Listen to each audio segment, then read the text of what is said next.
Vamos entonces a inclinar nuestros rostros y orar al Señor, pero orando con fe.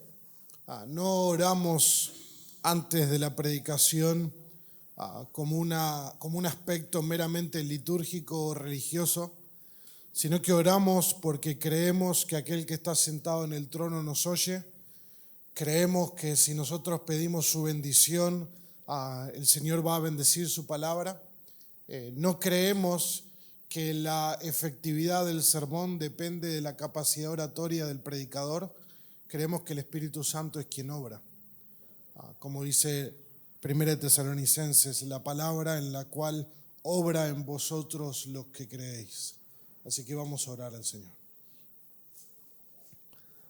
Padre bueno, queremos darte gracias por la oportunidad de venir a escuchar tu palabra en esta mañana, por la oportunidad de congregarnos, Señor, teniendo presente que hay hermanos nuestros alrededor del mundo que no tienen el privilegio de congregarse con la libertad que nosotros tenemos. Queremos recordarlos en nuestra oración también y pedirte tu bendición para el momento de la predicación de tu palabra, para que ninguno de nosotros, incluido quien predica, Señor, seamos oidores olvidadizos, sino hacedores de tu verdad, Señor. Ayúdanos a que podamos concentrarnos en escuchar de una manera atenta, de una manera personal, entendiendo que vos estás hablándome a mí, a cada uno de nosotros en particular, Señor, y que vos querés obrar en nuestros corazones. Pedimos el obrar de tu Espíritu en el nombre de Jesús. Amén y amén. Todos nosotros tenemos una tendencia natural. Y es una tendencia que por ahí no nos agrada reconocer del todo, pero la realidad es que cada uno de los que estamos en este lugar tenemos la tendencia natural a pensar demasiado en nosotros mismos, en lo que nos importa a nosotros mismos, nuestro hogar, nuestra familia, nuestro trabajo, nuestra economía, nuestros estudios e incluso nuestro ministerio, nuestro servicio al Señor. Nuestros pensamientos giran a lo largo de las semanas, solamente, naturalmente, giran alrededor de nosotros. Y aunque seamos cristianos, y esa tendencia quizás con los años ha ido menguando, deberíamos reconocer que nos encontramos otra vez en muchas oportunidades pensando más en nosotros mismos que en cualquier otro. Y eso se nota mucho en el uso de nuestro tiempo, en el uso de nuestro dinero, en el uso de nuestra energía. Si estamos usando esos recursos principalmente para nosotros, para nuestros intereses, lo que podemos ver allí son aspectos de egoísmo y de vanagloria. Y la pregunta es entonces, ¿cómo podemos crecer en esto?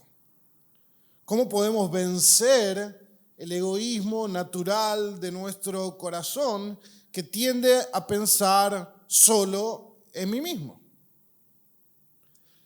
Bueno, la respuesta no es moralismo, es decir, no lo hagas, ni es mero esfuerzo en la dirección contraria. Porque bien dicen las Escrituras que pudiéramos dar todos nuestros bienes a los pobres y hacerlo sin amor, simplemente pensando egoístamente. Por lo tanto, necesitamos algo mucho más profundo que simplemente cambiar una actitud externa. Necesitamos una transformación que inicie más profundo, algo que tenga la capacidad de cambiar nuestro corazón hacia afuera. Algo muy cotidiano que pudiéramos pensar. Si tu celular anda lento, ¿irías a cambiarle la funda? Eso no haría, no cambiaría cómo funciona. Cambiaría cómo luce, pero no cómo funciona.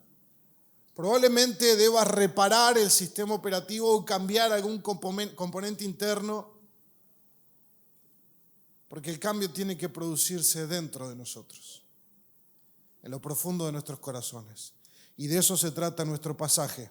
Abramos nuestras Biblias en Filipenses capítulo 2. Y vamos a leer del versículo 1 al versículo 11 y ver dónde radica entonces el poder para un cambio verdadero. Filipenses capítulo 2, versículo 1 al 11.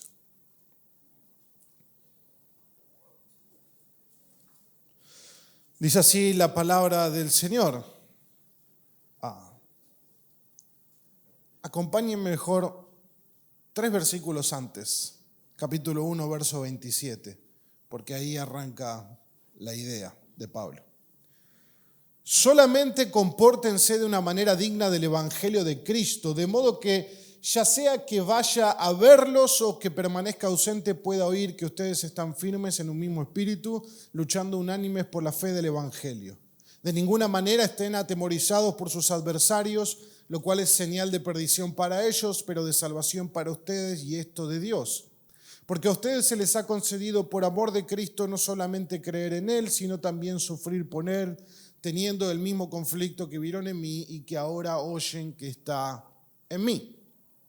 Por tanto, si hay algún estímulo en Cristo, si hay algún consuelo de amor, si hay alguna comunión del Espíritu, si algún afecto y compasión, hagan completo mi gozo, siendo del mismo sentir, conservando el mismo amor, unidos en espíritu, dedicados a un mismo propósito.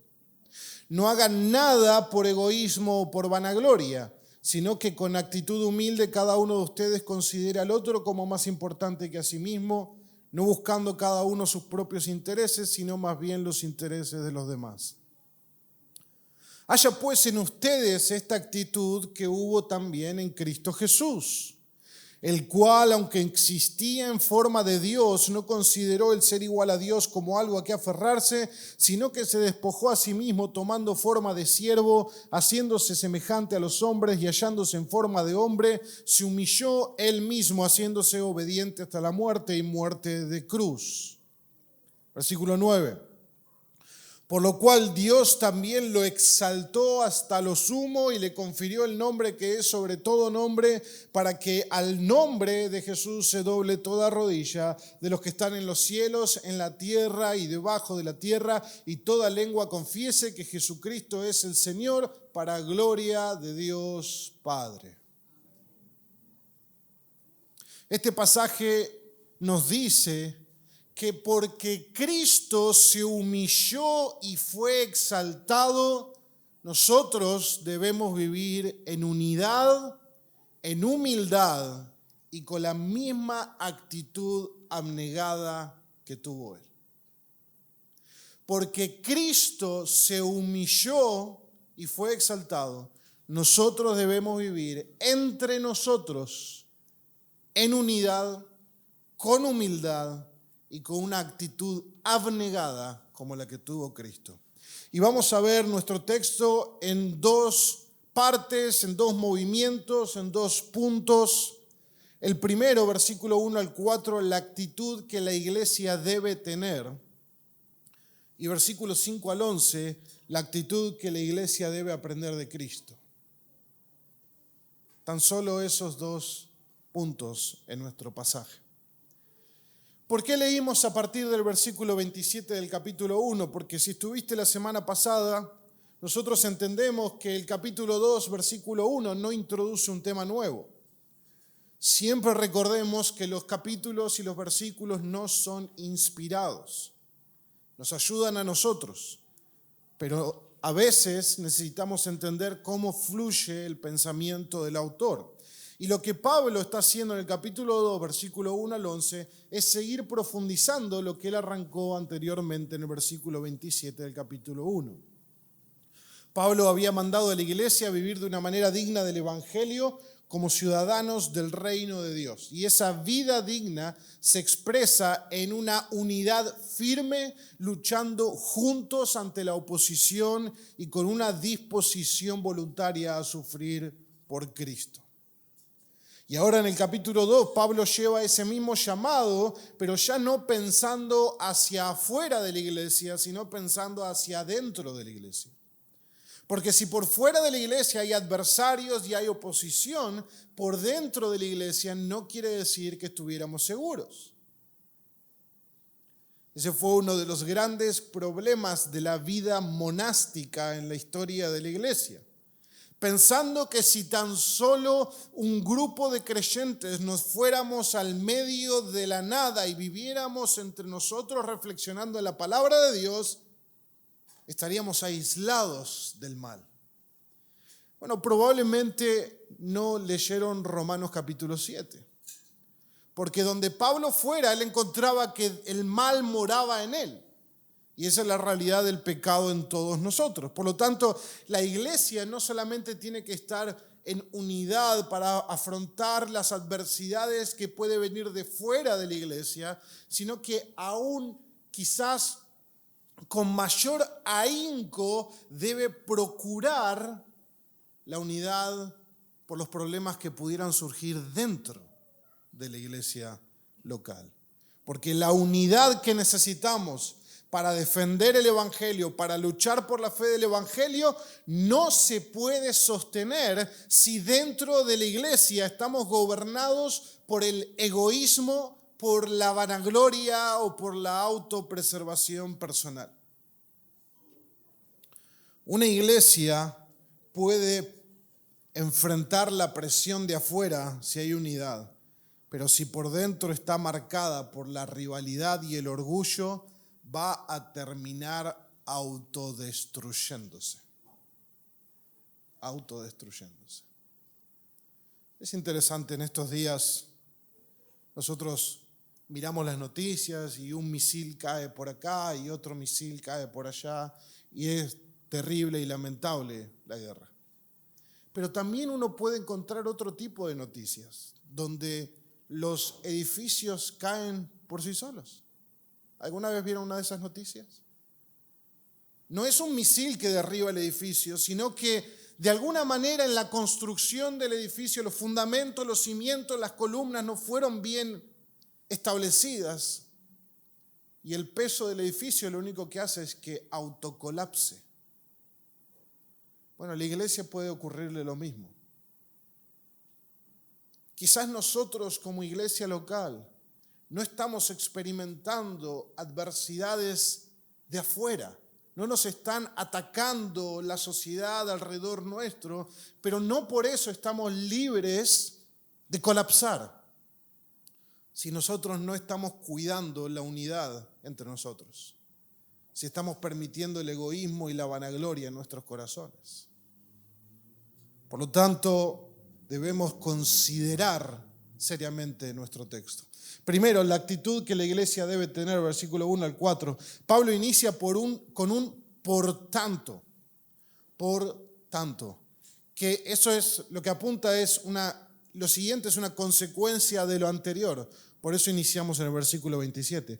Por tanto, si hay 4 cosas: estímulo en Cristo, consuelo de amor, comunión en el Espíritu, afecto y compasión.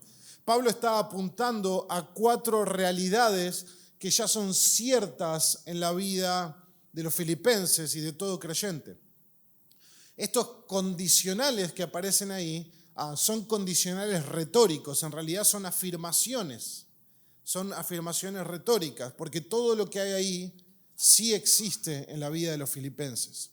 Imagínense que en la traducción, en vez de poner si hay algún estímulo en Cristo, sería ya que hay algún estímulo en Cristo.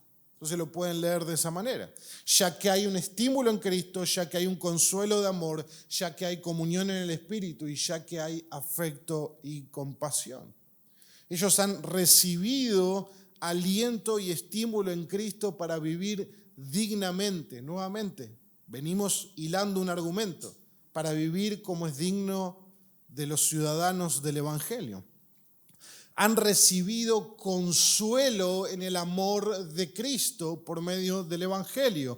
Comparten una comunión del Espíritu. En la semana pasada hablamos mucho de esa unidad. Una relación como iglesia que no está fabricada meramente por medios humanos, sino que es una comunión espiritual producida por el Espíritu de Dios que los ha hecho uno en Cristo. La iglesia es un cuerpo espiritual. La iglesia es una unidad forjada por el Evangelio. A nosotros no nos interesa, como iglesia, que este lugar se llene 100 veces si no va a existir la unidad forjada por el Evangelio. Eso es lo más importante. Lo más importante de la iglesia es la obra de Dios en medio de la iglesia. Y por eso, dice Pablo, el cuarto punto de esa lista, hay afecto y compasión producto de esa unidad que debería ser una realidad práctica en ellos, producto de que ya son de Cristo. Es decir, tienen consuelo en el amor de Cristo, tienen aliento por medio de Cristo, tienen una comunión en el Espíritu, por lo tanto el afecto y la compasión tiene que ser el lenguaje en medio de ustedes, y no lo es, por eso la exhortación. Pero el mandamiento es lo que sigue: hagan completo mi gozo. Ese es el imperativo. Imperativo es un mandamiento. Ese es el mandamiento, el imperativo de esta sección. Hagan completo mi gozo. Pablo ha estado interesado por el gozo de los filipenses. No es que Pablo está hablando de algo egoísta, sino que anteriormente en el versículo 25, si ustedes miran en su Biblia, Pablo dice: y convencido de esto, sé que permaneceré y continuaré con todos ustedes. ¿Para qué? Dice el texto. Para su progreso y gozo en la fe. Es decir, Pablo está interesado en el gozo de los filipenses. Y ese gozo proviene de ¿qué? De que ellos sean edificados por medio del Evangelio, que sean edificados en Cristo. Y Pablo les dice: hagan completo mi gozo. Si él está diciendo que completen su gozo, es porque de alguna manera él ya tiene un gozo en ellos. El gozo que Pablo plantó la iglesia, el gozo de que ellos han sido los únicos que han mantenido un vínculo de apoyar económicamente a Pablo en su ministerio, y lo siguen haciendo. Pero Pablo dice: no, pero completen mi gozo. Hagan que mi corazón se llene de gozo. Eso es una petición pastoral. Está apelando a la obediencia de ellos por amor a Pablo también. Pablo les pide que produzcan gozo en él al vivir en completa unidad. Así como un padre de familia quisiera que sus hijos no solamente sean obedientes a él, sino que vivan en unidad entre ellos. Pablo pastoralmente está diciendo: lo que ustedes están haciendo conmigo me produce gozo, pero completen mi gozo viviendo ustedes en unidad, filipenses. Ese es el punto de Pablo. ¿Cómo se vive esa unidad? Pablo lo explica entonces, cómo ellos pueden completar su gozo. Miren el texto. Hagan completo mi gozo. Y ahora vienen las maneras en cómo podemos hacer completo ese gozo, según Pablo. Siendo del mismo sentir, conservando el mismo amor, unidos en espíritu, dedicados a un mismo propósito. Nuevamente 4 aspectos. Un llamado a una vida de unidad, de humildad y de cuidado mutuo. Siendo del mismo sentir, conservando el mismo amor, unidos en espíritu, dedicados a un mismo propósito. ¿Pueden ver la unidad en cada uno de esos puntos? Para ser del mismo sentir, para conservar el mismo amor, para estar unidos en espíritu, para estar dedicados a un mismo propósito. Todo eso habla de unidad. Tengan una misma alma, sean del mismo sentir, que es decir, sientan lo mismo, conserven el mismo amor, el amor del Evangelio, estén unidos en la práctica como lo están en el espíritu, dedíquense a una misma cosa. Eso es lo más importante de la iglesia local, estar unidos en la misión de Dios, estar unidos en la edificación del cuerpo, estar unidos en la proclamación del Evangelio a los no creyentes. Una iglesia donde un cuarto de la iglesia está dedicado apuntando al norte, el otro cuarto al sur, el otro cuarto al este, el otro cuarto al oeste, es una iglesia dividida. Pero cuando hay un mismo sentir, un mismo propósito, estamos todos luchando unánimes por la fe del Evangelio, todos trabajando juntos para edificar el cuerpo de Cristo. Eso es lo que Pablo quiere. Pero luego lo explica de manera negativa, o sea, habla de manera positiva qué deben hacer, lo que acabamos de leer, pero también cómo no deben hacerlo, cómo no deben vivir entre ellos. ¿Y cuál es el problema que Pablo enfrenta al explicar todo esto? Lo que hablábamos al principio, la tendencia del corazón humano al egoísmo, a la vanagloria y a la búsqueda del propio interés.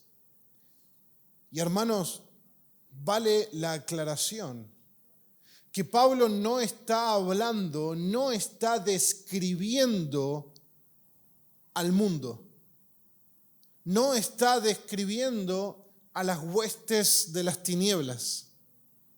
Está describiendo lo que pasa dentro de una iglesia local que él mismo fundó.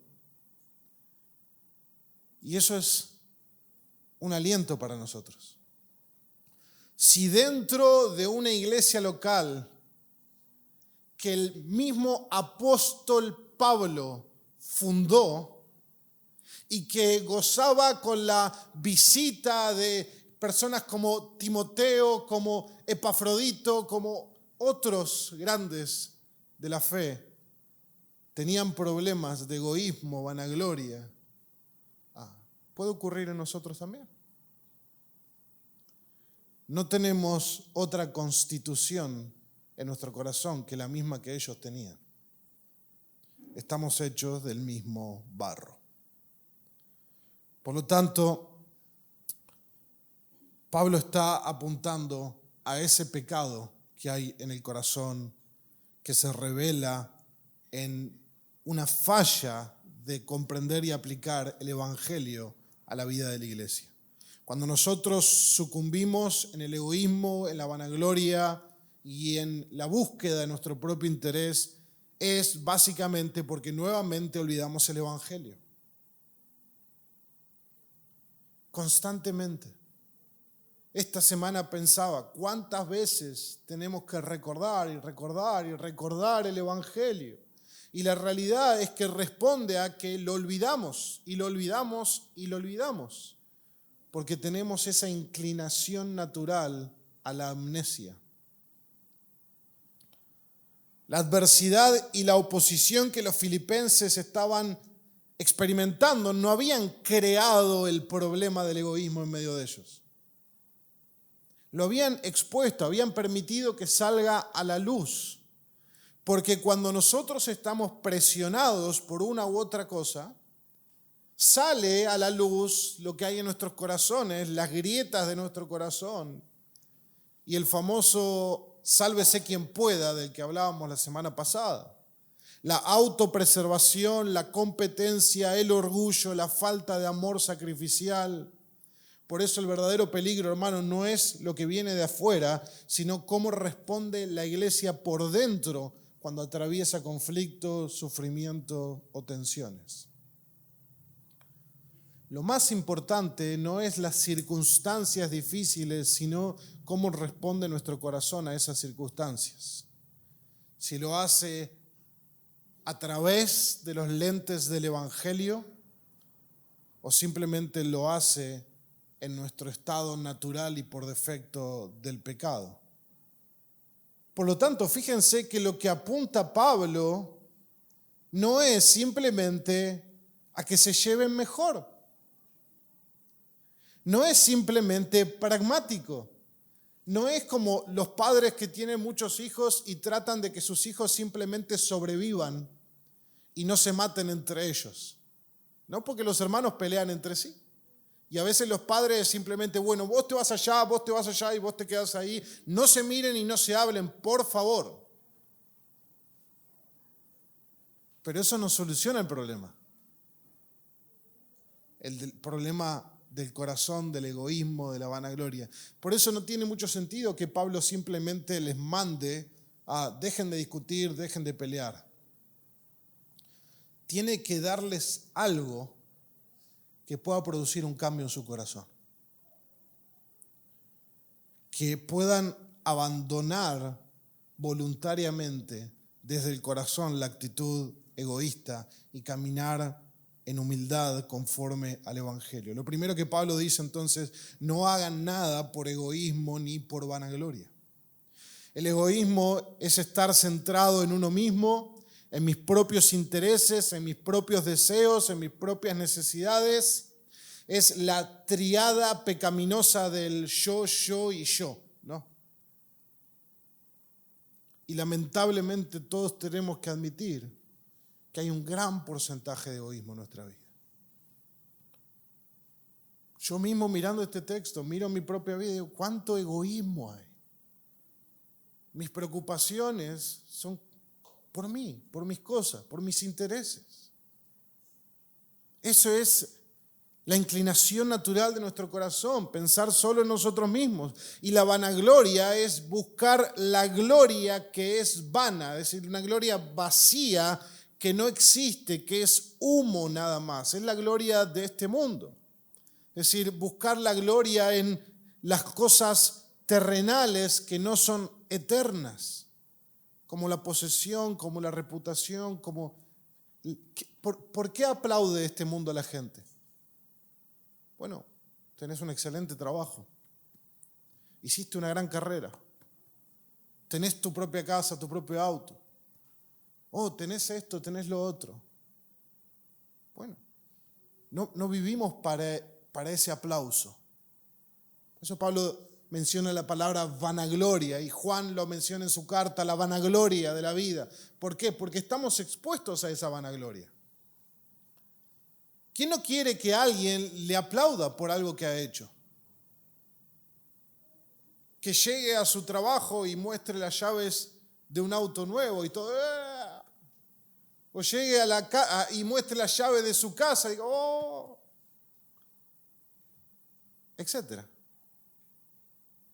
Y gané este premio y esta reputación y tengo tanto y esto y lo otro. Y el mundo pasa y sus deseos. Por eso la palabra es clara, es decir, esa gloria es vacía, no existe, es humo, es pura espuma. ¿Escucharon alguna vez esa frase? No, es pura espuma. No hay sustancia. Pablo dice, no tiene sentido vivir para eso. Y vivir para esa gloria, finalmente es egoísmo, porque está centrado en él mismo.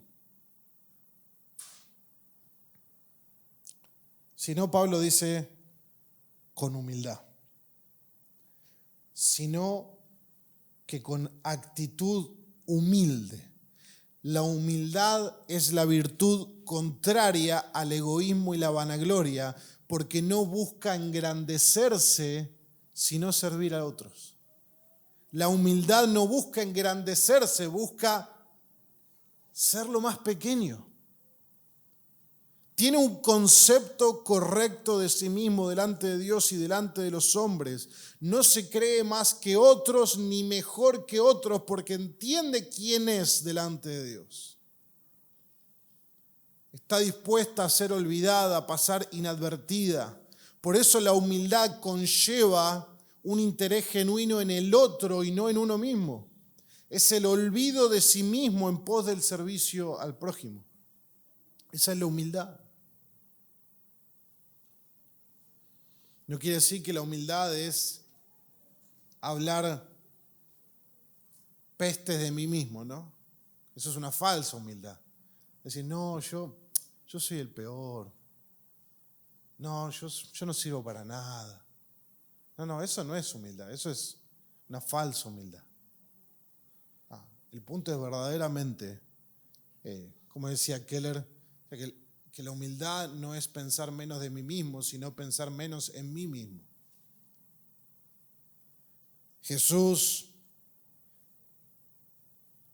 era el hombre que era Dios más grande de todos, y sin embargo, Él no andaba alardeando de eso. Él se podía sentar en el pozo de una ciudad samaritana, Sicar, al mediodía y pedirle a una mujer extranjera, ¿me das algo de beber, por favor? Con humildad, considerando al otro como más importante. Esta es la manera en que la actitud humilde se manifiesta. Considera al otro como más importante. Y esto es sumamente interesante porque fíjense que arranca primero diciendo que es una consideración interna. Y eso es fabuloso, porque ninguno de nosotros tiene escapatoria. Cuando la palabra de Dios se dirige a nuestros corazones, no podemos escapar. Porque acá no dice que con una actitud humilde te postres en tus rodillas ante el otro. Eso es fácil, ¿o no?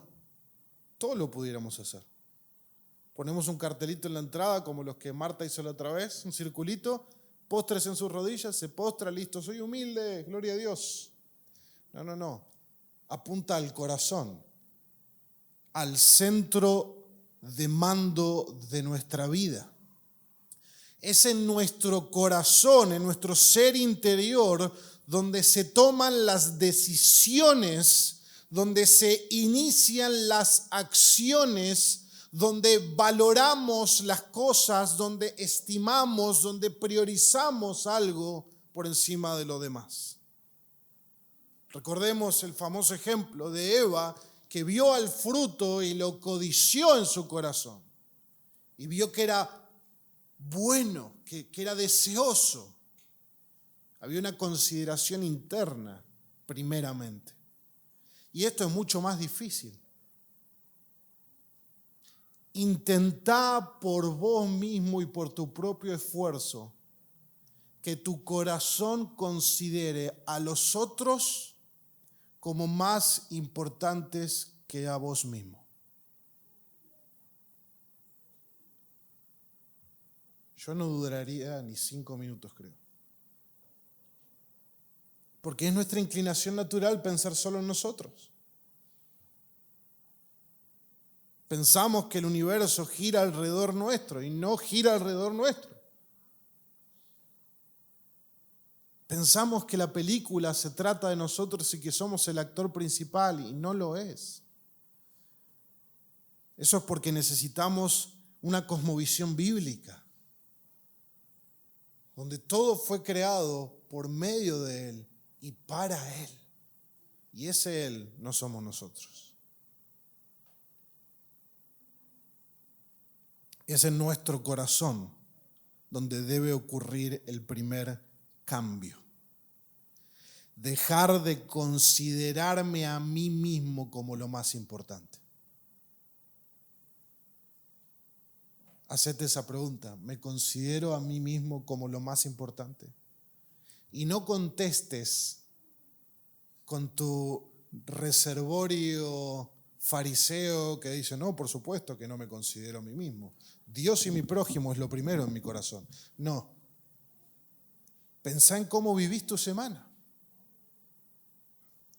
Y cómo vivís tu semana te va a dar la respuesta a esa pregunta. Y si somos honestos, ya todos estamos menos 10.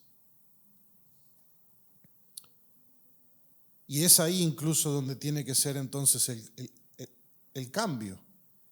Dejar de considerar mi bienestar como lo más importante, dejar de considerar mi comodidad como lo más importante, mi salud, mi sostén, etcétera, etcétera, etcétera. Mi. Y pasar a considerar como más importante a los demás su bienestar, su comodidad, su salud, su sostén, etcétera, etcétera, etcétera. Es darle a mi hermano un valor mayor que a mí mismo. Y si te pasa lo que a mí me pasa con estas cosas, ya mi corazón se está retorciendo porque no quiere. Porque es contracultural y contraintuitivo y contra naturaleza. Porque lo mismo que pasó en el jardín del Edén pasa en nuestros corazones hoy, donde queremos hacer nuestra propia voluntad.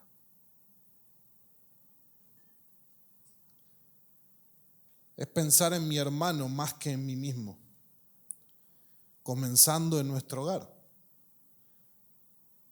Esposos, esposas, es pensar más en el bienestar de tu cónyuge que en el tuyo propio.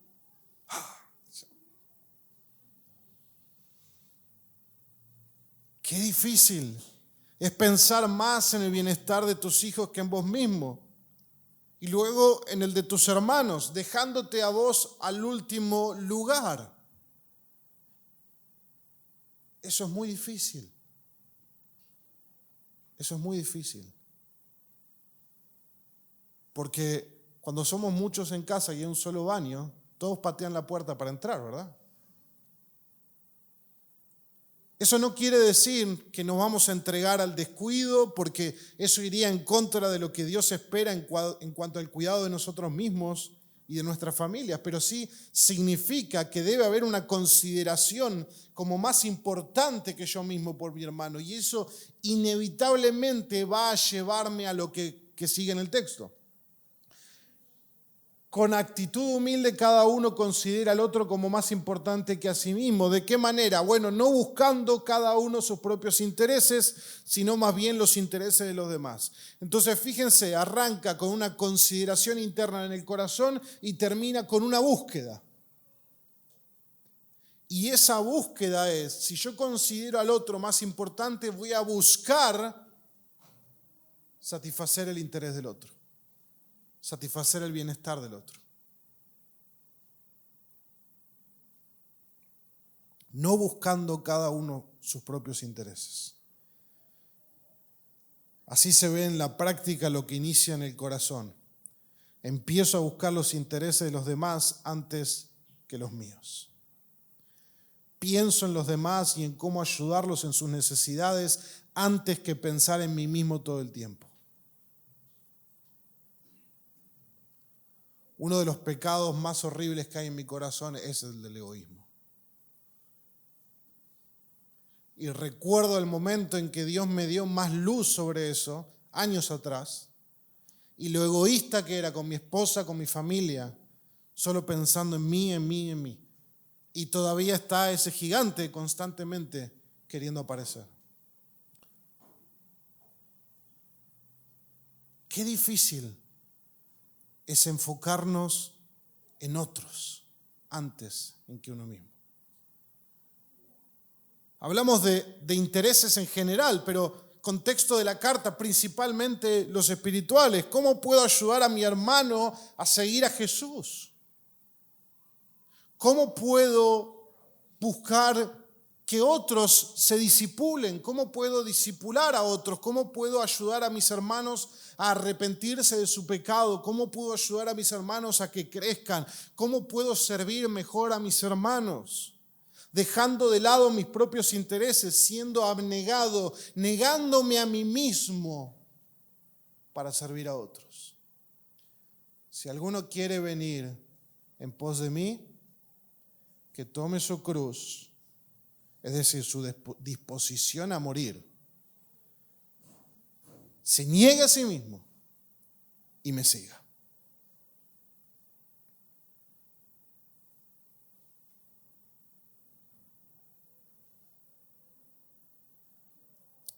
Ya podríamos terminar ahí, pero no termina ahí, porque lo mejor está por venir todavía. Versículos 5 al 11. La actitud que la iglesia debe aprender de Cristo. Versículo 5. Haya pues en ustedes, y cuando dice ustedes, pensá en vos, poné tu nombre ahí.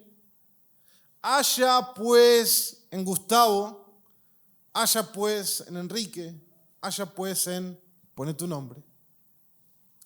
Esta actitud que hubo también en Cristo Jesús. Momento.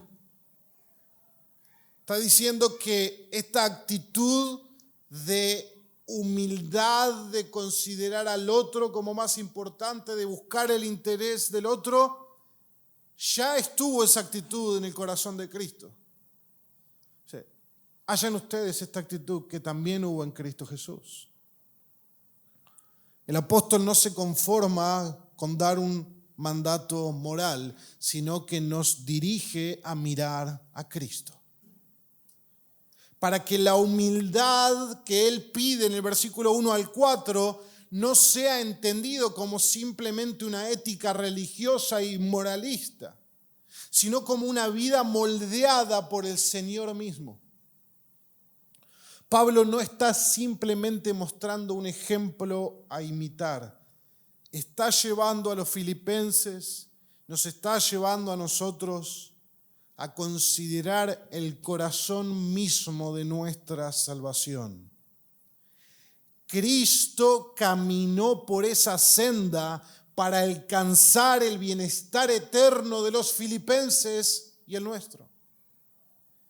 Cristo nos da el ejemplo máximo. Cristo hizo eso exactamente por vos y por mí. Cristo no se consideró a sí mismo como más importante que vos. Consideró tu interés por encima del suyo. Esa es la actitud que tuvo Cristo. El Evangelio, hermanos, no es solo la motivación para vivir la vida cristiana, es el sol del cual recibimos calor y luz para vivirla. Es la fuente, es el oxígeno, es la energía para vivir la vida cristiana. El Evangelio es lo que el sol es para las plantas y produzcan fotosíntesis. Cuando nosotros estamos expuestos al Evangelio, respiramos oxígeno puro para vivir. Cristo mostró la actitud que Pablo ahora llama a los filipenses a imitar, y ellos han sido beneficiarios directos de esa actitud. Cristo los consideró más importantes al venir al mundo a salvarlos. Y Pablo nos lleva a contemplar el descenso voluntario de Cristo en 3 movimientos. El primero, el cual, aunque existía en forma de Dios, no consideró el ser igual a Dios como algo que aferrarse, sino que se despojó a sí mismo. El despojo. Cristo se despojó a sí mismo, y la idea es como quien se desnuda de una ropa, se despojó del ejercicio visible de su gloria que tenía con el Dios Trino, con el Padre y con el Hijo, para descender en una forma humana, velando su majestad, sin dejar de ser Dios, sin dejar de ser glorioso. Pero si lo podemos decir de una manera que lo entendamos, se quitó sus vestidos de majestad y se vistió de una humanidad limitada, ocultando temporalmente su gloria. Juan dice en capítulo 1, versículo 14, y vimos su gloria como el unigénito del Padre, lleno de gracia y de verdad. ¿Cuándo Juan vio la gloria de Cristo? En el monte de la transfiguración. Pero los fariseos no vieron su gloria como la vio Juan, Pedro y Jacobo. Verdaderamente Él era el Hijo de Dios. Pero no todos veían esa gloria. Isaías 53 dice, no habrá nada en Él para que le deseemos naturalmente. No era como Saúl, que el texto dice que de los hombros para arriba no había nadie más hermoso que Saúl en Israel. Y sin embargo en el Getsemaní, Judas tiene que darle un beso a Jesús para que los soldados no se equivoquen de a quién tenían que llevar. Verdaderamente su gloria estaba velada.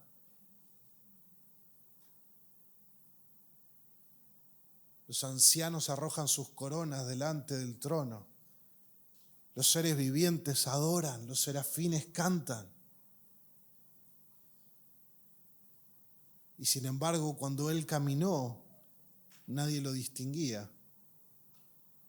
¿Pudiera salir algo bueno de Nazaret? Ese es Jesús. Aunque tengo que mencionar algo porque me maravilla. Cuando en el Getsemaní preguntan acerca de Jesús, Él dice, yo soy. Y el texto dice que todos cayeron para atrás. ¡Wow! Me encanta lo que dice Sugel Michelén de eso. Sugel dice que ese es el único momento en que el cordero ruge como un león. Si vieron las crónicas de Narnia, es como Aslan dejándose llevar.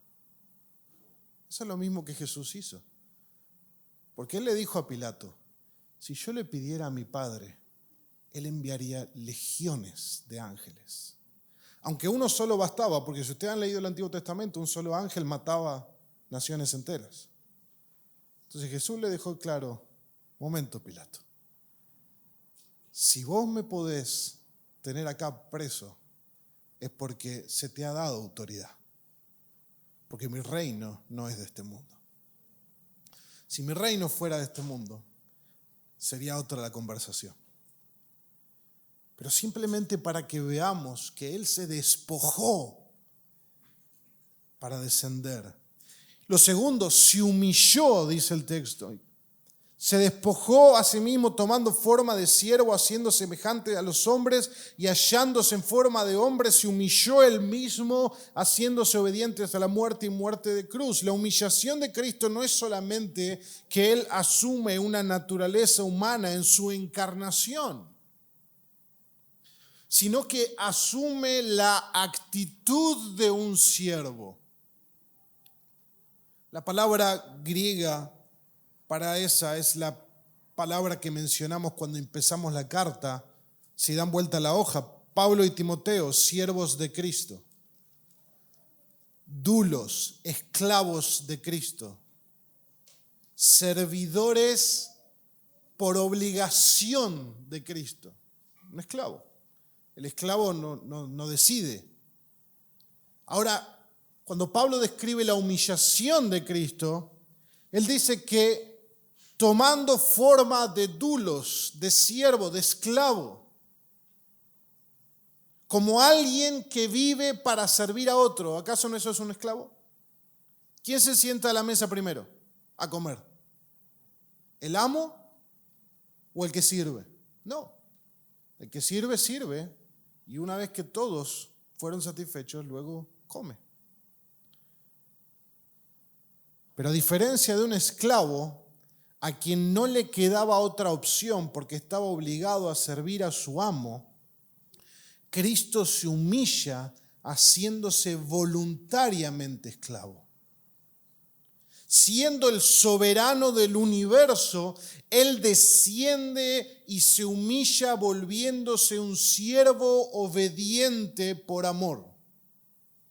Lo hace voluntariamente.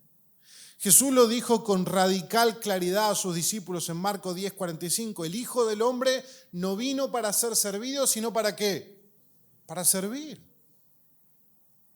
Ahora, esa imagen pudiera ser chocante para el judío de a pie.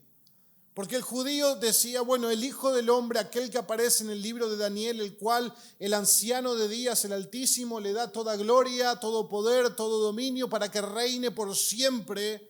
Y Jesús dice, bueno, ese no vino para ser servido, sino para servir. Esa es la humillación de Jesús. El descender voluntario de Jesús, renunciando al derecho de ser servido. Se hizo obediente hasta la muerte y muerte de cruz. La obediencia, y todos esto sabemos, es más difícil cuando conlleva un sacrificio y un sufrimiento personal. Todos obedecemos en cosas que nos es convenientes para nosotros, pero es más difícil cuando la obediencia conlleva un sacrificio.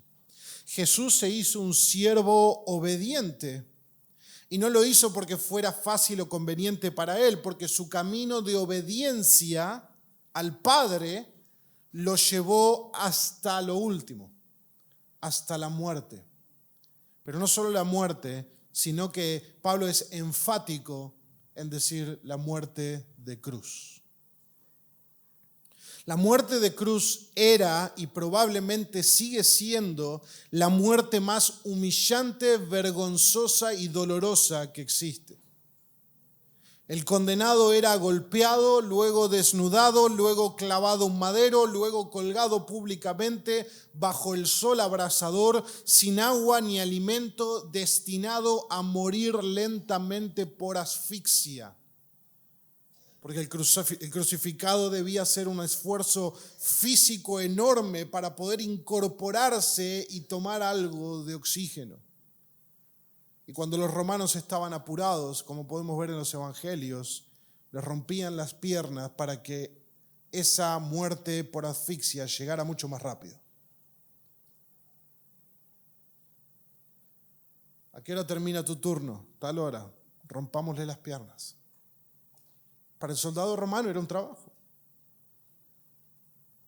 Jesús eligió voluntariamente sufrir esa muerte en obediencia y por amor. Su obediencia lo llevó a un valle de sombra de muerte solo, experimentando el abandono temporal del Padre mientras cargaba con tu pecado y con mi pecado, con los que cometimos esta mañana, con los que vamos a seguir cometiendo en este día y por el resto de nuestros días. Porque Jesús murió allí colgado en el madero bajo la maldición de nuestra rebelión, de tu rebelión, de mi rebelión, como el sustituto que experimentó la ira de Dios que nosotros merecíamos. Por eso el profeta Isaías, 700 años antes de Cristo, anticipó diciendo: el castigo de nuestra paz fue sobre él y por su llaga fuimos nosotros curados. ¿Curados de qué? De nuestro pecado, de lo que nos aparta de Dios.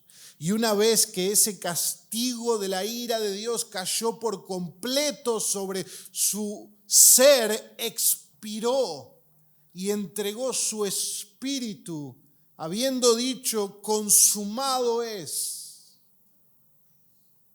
Y por medio de su muerte en la cruz fuimos salvados.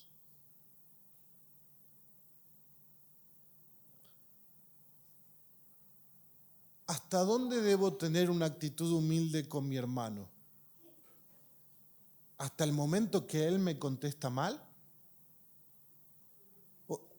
¿Hasta qué punto debo servir a mi hermano? ¿Está bien con 10 minutos? Bueno, no te voy a dar una respuesta, te voy a mostrar algo. Mira la cruz, ahí está tu respuesta. Todos deberíamos estar diciendo en nuestro corazón y gritando: no puedo. Porque es la realidad. Por lo cual, dice Dios en su palabra, lo exaltó a lo sumo. Dice el texto: por lo cual Es decir, por causa de su humillación obediente hasta la muerte de cruz, Dios Padre lo exaltó hasta lo más alto, dándole el nombre que es sobre todo nombre. Por medio de la exaltación, Dios declaró públicamente lo que Cristo siempre fue, como dice Romanos 1:4, declarado Hijo de Dios con poder por medio de la resurrección. Jesús no se convirtió en el Hijo de Dios en ese momento, sino que fue vindicado y proclamado como lo que siempre había sido. Jesús sin pecado había muerto como un sacrificio expiatorio por su pueblo y ese sacrificio fue aceptado por el Padre, por lo cual lo resucitó entre los muertos y Cristo ascendió a la gloria que tenía con el Padre desde la eternidad. Y dice la palabra que toda rodilla se doblará ante Jesús y toda lengua confesará que Él es el Señor. Esa es la vindicación del Padre. Su Hijo cumplió su voluntad en obediente humillación y todo eso redunda finalmente para la gloria de Dios. Jesús conoce la cima y Jesús conoce lo más bajo. ¿Y por qué Él bajó? Porque si Él no bajaba, ninguno de nosotros pudiera subir.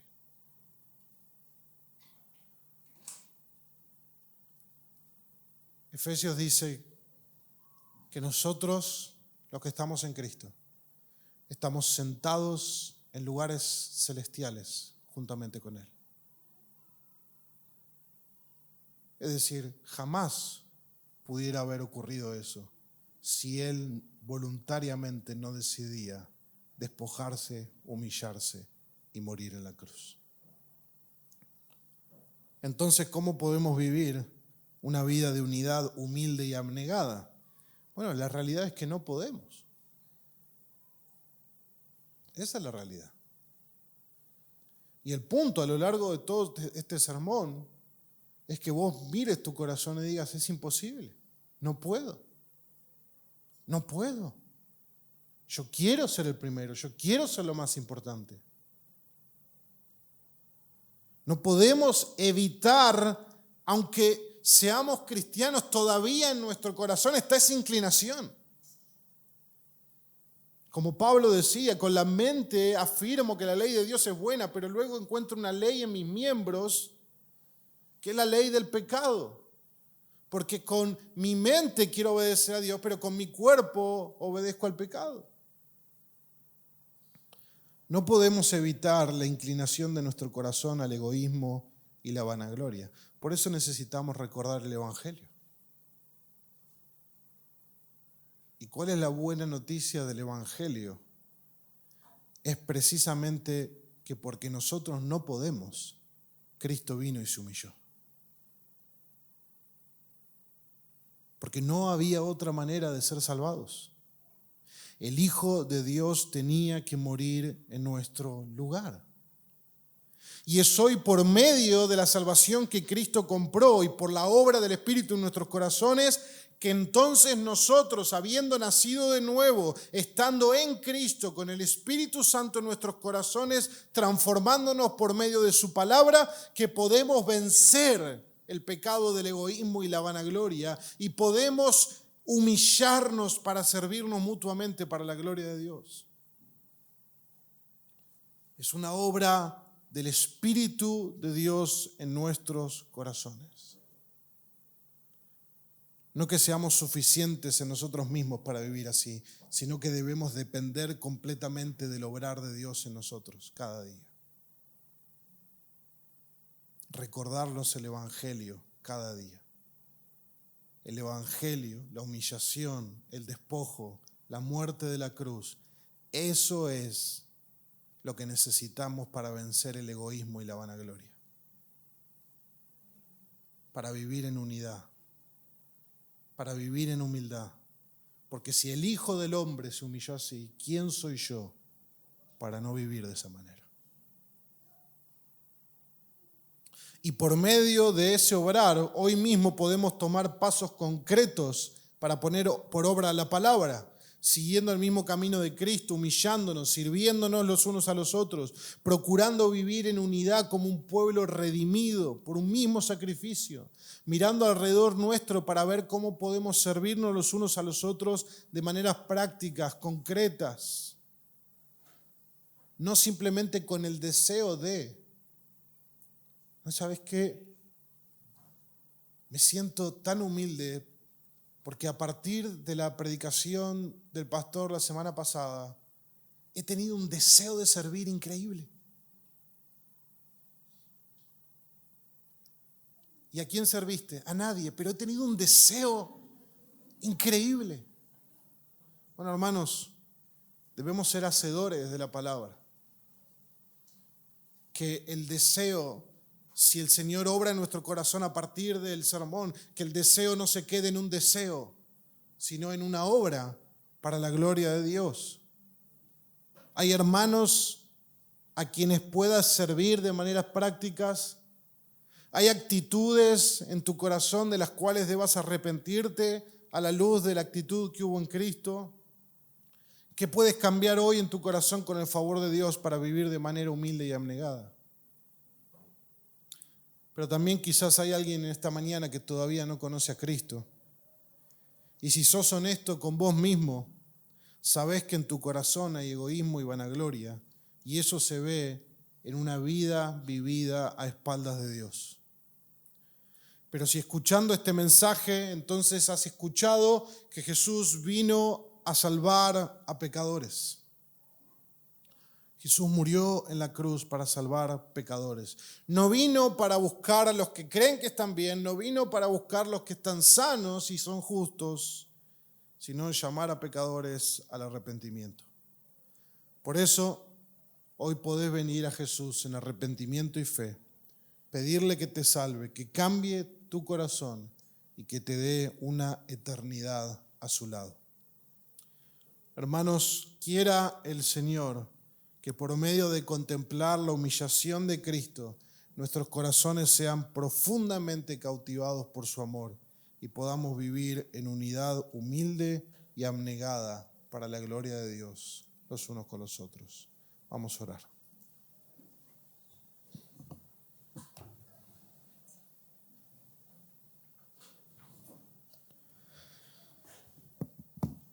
Señor, queremos darte gracias por tu palabra. Darte gracias por tu Hijo amado que descendió del trono a la cruz. Señor, qué maravilloso tu evangelio, las buenas noticias de que Cristo vino a salvarnos porque nosotros no podíamos hacerlo. Vino a salvarnos de la ira de Dios, pero también vino a salvarnos del poder del pecado que hoy, en este mismo día, todavía tiene en nuestro corazón. Ese poder del pecado que nos lleva a vivir egoístamente, buscando solo nuestros propios intereses. Pero tu palabra dice que debemos hacer morir por el Espíritu las obras de la carne. Y por lo tanto que tu evangelio y que el resplandor de Cristo transforme nuestros corazones, Señor, de tal manera que haya una consideración en lo más profundo de nosotros, en considerar al otro más importante que a nosotros mismos. Porque esa es la actitud que hubo en Cristo Jesús. Te lo pedimos en el nombre de Cristo. Amén y amén.